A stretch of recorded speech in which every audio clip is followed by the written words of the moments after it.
అరే రాగరా, మందిలో 50% of అంటరా. Bag పట్టుకోరా, ఇప్పుడే వచ్చేస్తాను. ఇప్పుడే కదా 2 బ్యాగులు నిండా కొన్నావు. 2 minutes లో వచ్చేస్తాను రా. 2 నిమిషాలు అంటావు, గంట చేస్తావు. ఏంట్రా నువ్వు కూడా మీ బావలా మాట్లాడతావు? పట్టుకుని నుంచో. నిజంగా షర్ట్ నీకు చాలా బాగుంటుంది. అరే చెప్తున్నా కదా, నిజంగా హ్యాండ్సమ్ గా ఉంటావు. సరే. ఏ సంజు, నువ్వేంటి ఇక్కడ? అక్క షాపింగ్ అంటే ఏది ఎక్కడుంది? మందిర్లో ఏదో సేల్ అంట, వెళ్ళింది. మందిర్లో 50% సేల్. బ్యాగ్ పట్టుకొని ఇప్పుడు వస్తాను. ఎందుకే 3 బ్యాగులు నిండా కొన్నావు కదా. 2 minutes లో వస్తాను. ఇప్పుడే అంటావు 2 గంటలు చేస్తావు. పట్టుకుని నుంచోండి, ఇప్పుడే వస్తాను. కమ్.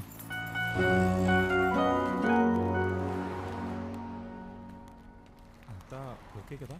ఏంటది? అదే నీకు అక్కకి ప్రాబ్లమ్స్ అన్నీ ఓకేనా అని. ప్రాబ్లమా? ఓ, నువ్వు ఆ రోజు చూసిందా? జస్ట్ ఏదో చిన్న గొడవది. Thank God I was so scared. మీరిద్దరూ ఎక్కడ సెపరేట్ అయిపోతారేమో అని భయపడ్డాను. సెపరేటా? ఏంటి అంత చిన్నదానికా? ఏంటి అది చిన్న గొడవ? చూడు నాన్న, గొడవ లేని సంసారం అనేది ఉండదు. చిన్నదో పెద్దదో అవి కామన్. కానీ గొడవలు పడ్డం, సారీ చెప్పుకోవడం, మళ్ళీ గొడవలు పడ్డం, మళ్ళీ సారీ చెప్పుకోవడం చిరాకు ఉండదా? ఇక లాభం లేదు నాన్న, నీ టైం వచ్చేసింది. గీతోపదేశం చేయాల్సిందే.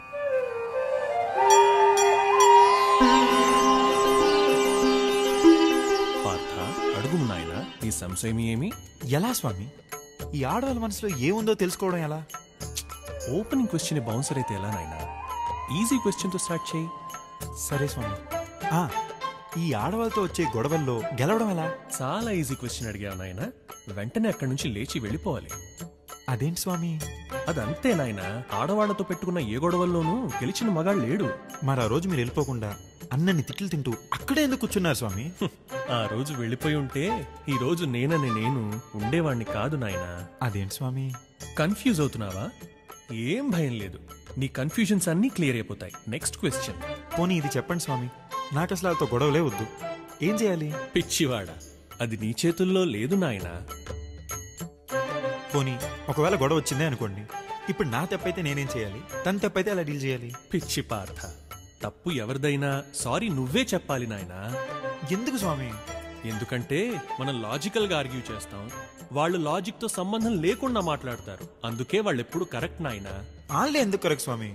లాజిక్ తో సంబంధం ఉన్న వాళ్ళకే తప్పు ఒప్పుల వ్యత్యాసం ఉంటుంది నాయనా. సంబంధం లేని వాళ్ళు ఎప్పుడు కరెక్టే. ఇలా అయితే ఎలా స్వామి? ఇలా అయితే ఎలా కాదు నాయనా, ఎలాగైనా ఇలానే పార్థ. ఇప్పుడు నా పరిస్థితి ఏంటి తండ్రి? ఏది ఏమైనా వాళ్ళు మాత్రం ట్యాప్ విప్పకుండా చూసుకో నాయనా. ట్యాప్ ఏంటి స్వామి? నీళ్ల కొళాయి నాయనా, వాటితో సునామీలు పుడతాయి, జాగ్రత్త. యాండి బిల్లింగ్ ఇదెవరి చీరలు? పట్టుకుంటా. మంచి డీల్స్ వచ్చాయి కదక్క. ఎస్ ఎస్, నీకు థ్యాంక్స్ చెప్పుకోవాలి నేను.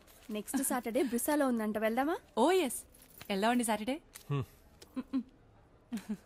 ఏంటి నాన్న నువ్వు ఈ మధ్య అసలు ఇంటికి రావట్లేదు? ఇవాళ సేమియా చేస్తాను, సాయంత్రం తప్పకుండా రా. సరే ఓకేనా? ఇటివ్వండి. చలో దెన్ బయలుదేరుతాను. బాయ్ అక్క. బాయ్. సాయంత్రం తప్పకుండా రా.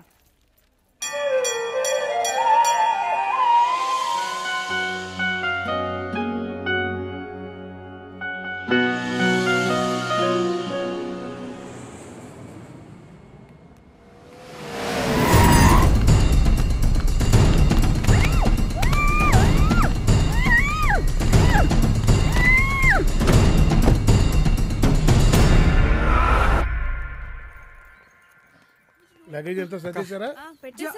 ఓకే. ఒరే నాన్న, కనీసం ఎయిర్పోర్ట్ వరకైనా రానిరా. బా ఇదిగో, నువ్వు ఇప్పుడు ఏడుపు గట్రా మొదట చెప్తున్నాను.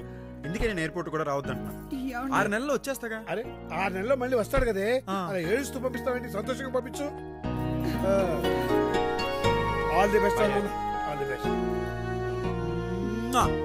బాయ్ రా. వెళ్ళగానే ఫోన్ చేయరా.